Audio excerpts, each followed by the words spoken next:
In the 1700s, famous economist Adam Smith taught us that countries should find out what they can produce more efficiently, which really means cheaper, better, faster, and then specialize in what they do best, trading with other countries who are also doing what they're best at. For example, let's say you're entering the job market and you're evaluating your options for a career. At the same time, your neighbor Bob is also evaluating his options. Now you have an absolute advantage over Bob in baking cakes. Whether it's chocolate cake, vanilla cake, or pineapple upside down cake, if both of you bake the same cakes side by side, you'd be the one who could bake 3 times as many cakes in an hour as he could. You're really good at baking cakes, and certainly better than Bob is, who's struggling to get the first cake rolling. Between the two of you, you are the best at it. And in economics, we say that you have an absolute advantage over your neighbor when you can produce a good more efficiently in the same amount of time. When we take the same concept and apply it to the world economy, we find that some countries have an absolute advantage at producing goods. Why is that? Because resources tend to be different in different countries. One country is rich in oil, while another country has an abundance of coconuts. And when resources are different, it tends to create absolute advantages. This idea became the basis of international trade for many years.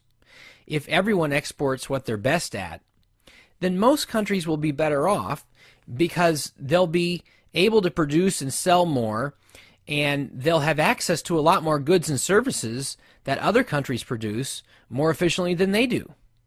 But absolute advantage is different than comparative advantage, and it's important to know the difference. Another famous economist, David Ricardo, saw the great ideas that Adam Smith had about absolute advantage, but also saw some limitations. For example, if everyone simply does what they're best at and trades with the rest of the world, it is possible that some countries aren't best at anything, or at least maybe they haven't discovered it yet. David Ricardo would look at the same career example that we just talked about between you and your neighbor and notice something very important. He would notice that not only are you better than your neighbor at baking cakes, but you have the skill to be a rocket scientist as well. And in order for you to choose a career as a cake boss, designing incredible, enormous cakes for weddings and special events, you'd have to give up or sacrifice the opportunity to pursue an even more profitable career, starting a company that designs rockets that take people into space for short vacations, let's say. Economist David Ricardo taught us about opportunity cost, which is what you have to give up in order to make a choice. In your case, to choose your absolute advantage as a cake boss, you would have to give up a rocket design career worth even more to you. So this led to the theory of comparative advantage, which says that nations should specialize in producing the good in which they have the lowest opportunity cost.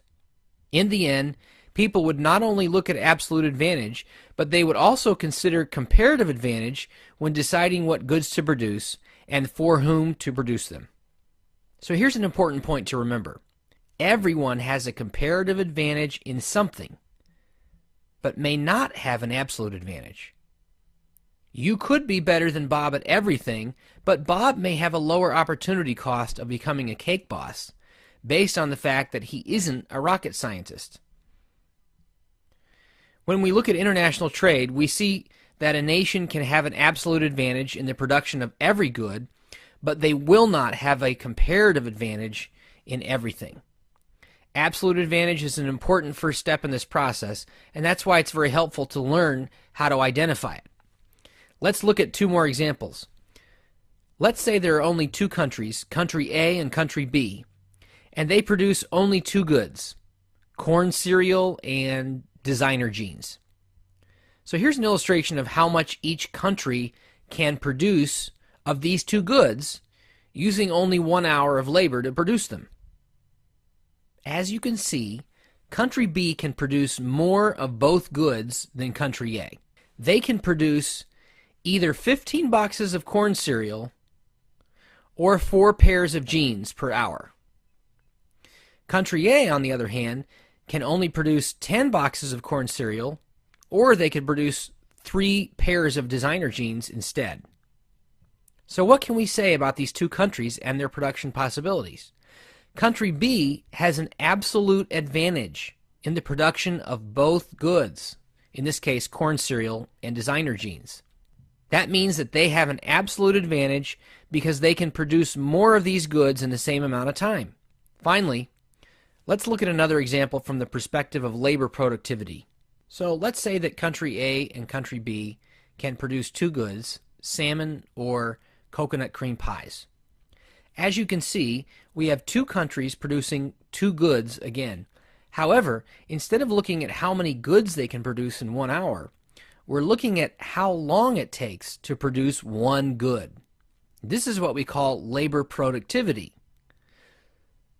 So what can we say about these two countries? Country A is capable of catching and canning one salmon in 2 hours. It takes them 2 labor hours to produce one good. To do the same thing, it will take country B 3 hours instead.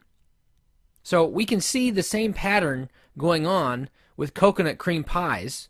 Country A can produce one coconut cream pie in 3 hours of labor, while it's going to take country B 6 hours, or twice as long, to produce the same good. Now that we've looked at these two production possibilities and compared the numbers for both goods, we can say that country A has an absolute advantage in the production of these two goods. To summarize what we've learned in this lesson, Adam Smith taught us about absolute advantage, that countries should find out what they can produce more efficiently, which means cheaper, better, faster, and then specialize in what they do best, trading with other countries who are also doing what they're best at. Because resources tend to be different in different countries, some countries have an absolute advantage over producing goods.